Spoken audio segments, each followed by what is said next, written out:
दोस्तों, एक बार की बात है। एक लड़का था, उसका नाम सबल था, जो नगर में रहता था। वह अपने जीवन से बहुत निराश था।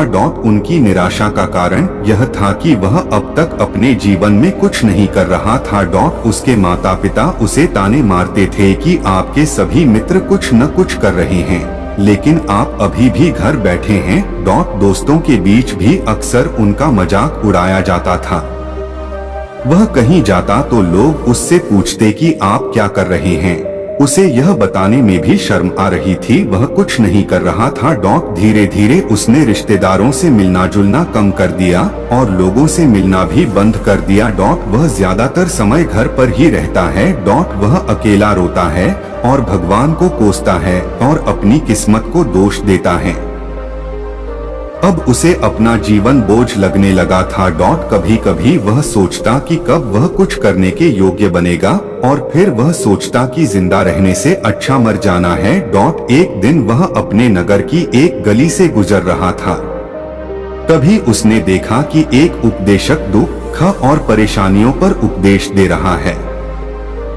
वह भी उसी भीड़ में सबसे पीछे बैठ गया और गुरु के प्रवचन सुनने लगा। उपदेशक ने कहा, फिर तुम्हारा दुख क्या है? सबल ने उसके सामने अपनी सारी व्यथा सुनाई और पूछा, मेरे दुख का कोई उपाय है तुम्हारे पास? यह सुनकर शिक्षक मुस्कुराए और बोले, तुम उस दिन मेरे पास आओ जब आपके जीवन में वास्तविक दर्द हो। मैं आपकी समस्या का समाधान अवश्य करूंगा। यह कहकर गुरु वहां से चला गया। सबल ने सोचा, कहीं मेरा दुख नकली तो नहीं है? क्या मैं जिस दर्द से गुजर रहा हूँ वह नकली है? मेरा दुख कोई नहीं समझ सकता। जब माँ बाप नहीं समझते तो गुरु क्या समझेगा? उनके दुखों से व्यथित होकर सबल ने एक फैसला लिया कि अब वह कुछ करेगा। सबल ने एक छोटा व्यवसाय शुरू किया, पर उसे सफलता नहीं मिल रही थी। लेकिन उसके घर वाले पूछते हैं कि क्या वह कुछ कोशिश कर रहा है। लेकिन उसे यह सब बहुत ही जल्दी चाहिए था। वह समय बर्बाद नहीं करना चाहता था। उनका अधिकांश समय इन चीजों को प्राप्त करने में गलाने लगा। इसलिए वह ऐसे काम करने लगा जो सही नहीं था। उसने बड़ा उधार लेना शुरू कर दिया। उसके दोस्तों से पैसे की मात्रा और अधिक मुनाफा कमाने के लालच में वह अपने माल में मिलावट करने लगा। उसने अन्य व्यापारियों के खिलाफ भी साजिश रची और उन्हें डराया धमकाया। जैसा उसके दोस्त कहते थे वैसा ही करता था। वह इन तरीकों से ज्यादा पैसा कमा रहा था, पर अब उसके जीवन में पहले जैसा चैन न था। उनके मन की शांति गायब हो गई थी और वह रात को सो नहीं पाता था। वह हंगामे में रहता था। वह सब कुछ पाकर भी उन्हें किसी चीज में सुख नहीं मिल रहा था। एक दिन सबल अपनी गाड़ी में कहीं जा रहा था। तभी रास्ते में उन्हें उपदेशक का आश्रम दिखाई दिया। वह रुका और गुरु के पास जाकर बोला, संत, आपने मुझे मेरे पास आने के लिए कहा था जब मेरे जीवन में सच्चा दुख आता है। अब मैं बहुत दुखी हूँ कि मेरी नींद हराम हो गई है।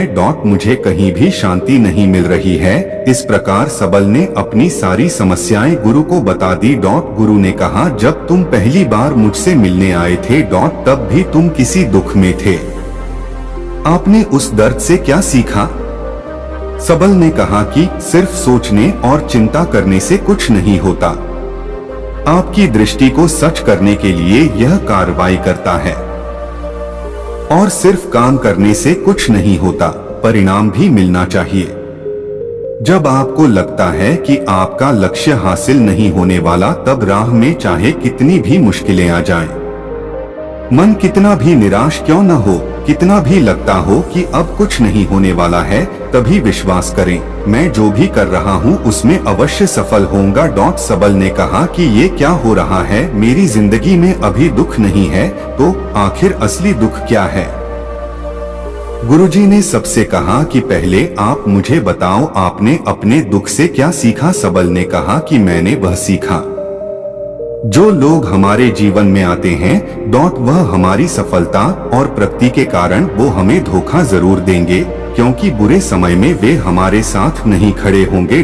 वे अच्छे समय में ही हमारा फायदा उठाएंगे और बुरे समय में हमें छोड़ देंगे। उन लोगों पर ही भरोसा करें जो हमारे बुरे समय में हमारे साथ खड़े रहते हैं।